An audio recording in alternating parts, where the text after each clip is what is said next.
مسلم شریف میں آتا ہے، حضرت انس بن مالک رضی اللہ عنہ سے روایت ہے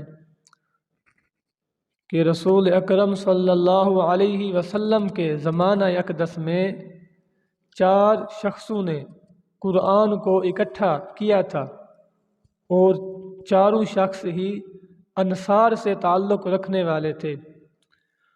ان 4 اشخاص کے نام یہ ہیں: حضرت معاذ بن جبل، حضرت ابی بن کعب، حضرت زید بن ثابت اور حضرت ابو زید، جو کہ حضرت انس بن مالک کے چچا تھے۔ ان 4 خوش نصیب شخصوں نے رسول اکرم صلی اللہ علیہ وسلم کے زمانہ اقدس میں قرآن کو جمع کیا تھا۔